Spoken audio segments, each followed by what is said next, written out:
नमस्कार दोस्तों, आप लोगों का स्वागत है मेरे YouTube channel stock market journey में। तो इस वीडियो में हम बात करने वाले हैं एनटीपीसी की, उसके बाद फिर हम बात करेंगे कोल इंडिया लिमिटेड की और उसके बाद फिर हम बात करेंगे इसमें आपको बीपीसीएल की। तो तीनों की तरफ से डिविडेंड की अनाउंसमेंट जो हुई थी उसके रिलेटेड किसी में आपको रिकॉर्ड डेट आते हुए दिख रहा है और साथ ही साथ हम टेक्निकल चार्ट पे चल के देखेंगे कि हमें कैसे आगे कामकाज करना है। दोस्तों ये वीडियो इसलिए भी इम्पोर्टेंट है कि मैं आपको बताऊंगा कि जिस लेवल से मैंने बात की थी आज से 2 महीने पहले की भी बात कर रहा हूँ, वहाँ से लेके अब तक कैसा कामकाज रहा है। आपको जो मैंने लेवल बताया था कि इस लेवल से आपको सपोर्ट आते हुए दिखना चाहिए और कहाँ से आपको रेजिस्टेंस मिला। अगर रेजिस्टेंस आपको कटता है तो आपको नेक्स्ट टारगेट कितना आपको मिल सकता है, वो सब लेवल पे मैं आपको यहाँ पे बात करूंगा। तो चलिए पहले लेटर में देख लेते हैं कि क्या नोटिफाई किया गया था। एनटीपीसी का ये लेटर आपको 29/7/2022 का ये लेटर आपको एक्सचेंज को नोटिफाई करते हुए बताया गया है। जो फाइनल डिविडेंड की घोषणा हुई थी 3 रुपए की, उसके लिए आपको इनके तरफ से रिकॉर्ड डेट आते हुए दिखा है। तो रिकॉर्ड डेट आपको 11 अगस्त 2022 की आपको रिकॉर्ड डेट दी गई है। तो जिन लोगों को परचेस करना है उनको आपको 10 अगस्त 2022 से पहले तक परचेस करते हैं तो 3 रुपए का आपको फाइनल डिविडेंड का इसमें आपको फायदा होते हुए दिखेगा। तो इसके बाद अब बात कर लेते हैं कोल इंडिया लिमिटेड की। तो कोल इंडिया लिमिटेड की तरफ से आपको 3 रुपए का डिविडेंड अनाउंस किया गया था, जिसके लिए आपको रिकॉर्ड डेट नहीं दी गई थी। तो रिकॉर्ड डेट आपको दे दिया गया 29/7/2022 का। ये लेटर आपको एक्सचेंज को नोटिफाई करते हुए बताया गया है कि इनके तरफ से आपको जो रिकॉर्ड डेट है वो 12 अगस्त 2022 की रखी गई है। तो यहाँ पर भी आपको 11 अगस्त 2022 से पहले तक आपको परचेस करना पड़ेगा इस स्टॉक को, तब जाके आपको डिविडेंड का भी इस स्टॉक में फायदा होते हुए दिखेगा। तब लास्ट बात कर लेते हैं बीपीसीएल की। बीपीसीएल में अभी आपको 6 रुपए का डिविडेंड फाइनल डिविडेंड घोषित किया गया था।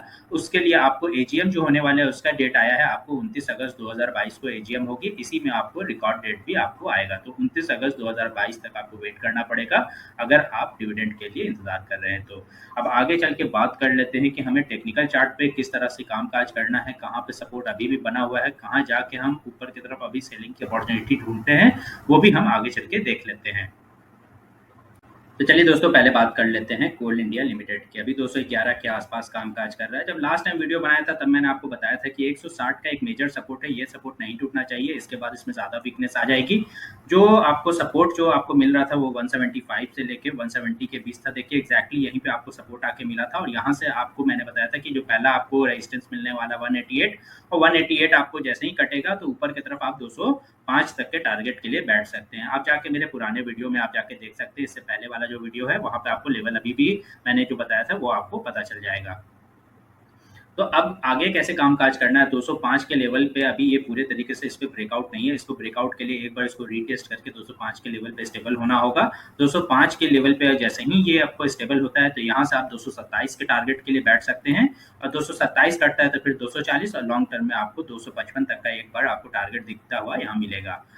नीचे की तरफ आपको वीकनेस कब आएगी, जब ये 188 के नीचे फिर से कामकाज करना शुरू कर देता है। तो जैसे ही 188 का लेवल आपको तोड़ेगा तो आपको 175 तक का लेवल आपको ये डिप लेके आएगा और यहाँ पे अगर एक्यूमुलेट करना है तो आप एक्यूमुलेट कर सकते हैं। अगर 175 के नीचे अगर ये कामकाज करता है तो इसको थोड़ा दिन आपको इग्नोर करना पड़ेगा, तब तक नहीं जब तक ये स्टेबल हो जाता है। जब स्टेबल होकर ऊपर की तरफ 175 का लेवल तोड़ के फिर से वापस कामकाज करे तब जाके अपनी बाइंग की पोजिशन को बनाना होगा।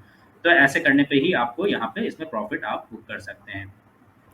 तो लेवल टू लेवल चलने से ही आपको पीएसयू के जितने भी स्टॉक है उसमें फ़ायदा हो सकता है। जिस लेवल पे मैं बात करता हूँ उस लेवल पे आपको बाई करना है और जिस लेवल पे मैं बात करता हूँ रेजिस्टेंस वहाँ पे आपको अपनी क्वांटिटी को हल्का करना पड़ेगा। अदरवाइज़ पीएसयू में इतनी लिक्विडिटी होती है कि वो आपको ऊपर का लेवल से नीचे के लेवल आने में टाइम नहीं लगाएगा। तो कोल इंडिया लिमिटेड के बाद हम बात कर लेते हैं एनटीपीसी की। एनटीपीसी में आपको मैंने बताया था 135 का एक मेजर सपोर्ट है। आप देख सकते हैं इस सपोर्ट को ये बराबर से टेस्ट किया है, 3 बार टेस्ट करके ऊपर की तरफ 143 का मैंने पहले रेजिस्टेंस आपको बताया था। तो पहला आपको ये टारगेट था, तो 143 का लेवल जब से ही कटा वैसे ही मैंने आपको सेकंड टारगेट जो दिया था वो 155 का आसपास कामकाज कर रहा है और 155 से अगर ऊपर की तरफ जाएगा तो ये देखिए इंट्राडे में हाई आपको 160 का टारगेट मिल सकता है और 160 के बाद आपको 165। तो 155 के बाद से आपको थोड़ा रेजिस्टेंस ज़्यादा है तो यहाँ पे आपको न्यू बाइंग नहीं करनी है। 155 का लेवल अगर नीचे की तरफ अगर टेस्ट करके नीचे की तरफ अगर एक बार रिट्रेसमेंट खाता है 143 के आसपास वापस से आता है तब जाके आप फ्रेश बाइंग को या अपनी क्वांटिटी को बढ़ा सकते हैं। ऊपर के लेवल पे आप बाई नहीं करें, इसमें वेट एंड वॉच करके ही एंट्री लें। अदरवाइज ये नीचे की तरफ जब 143 काटेगा तो आपको 135 तक का लेवल वापस से टेस्ट करने आ सकता है।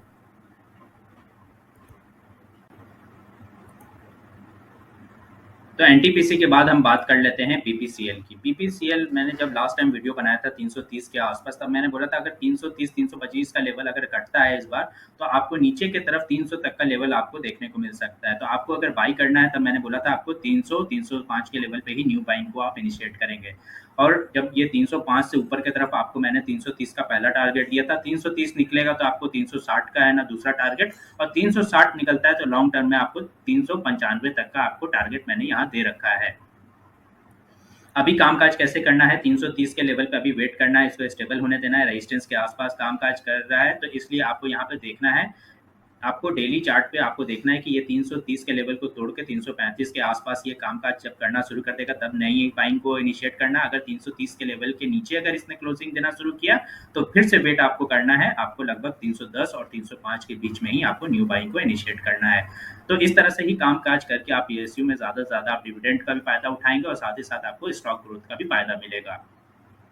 आई होप दोस्तों वीडियो आपको अच्छा लगा होगा, इन्फॉर्मेटिव लगा होगा। लाइक करना ना भूलें, और कोई भी तरह का कमेंट होता है आप काइंडली कमेंट करके पूछ लें। कोई भी क्वेरी है किसी भी तरह के स्टॉक से रिलेटेड हो, आप मेरे किसी भी वीडियो पे भी करके आप पूछ सकते हैं। मैं कोशिश करता हूँ आपको इंस्टेंट जवाब देने का।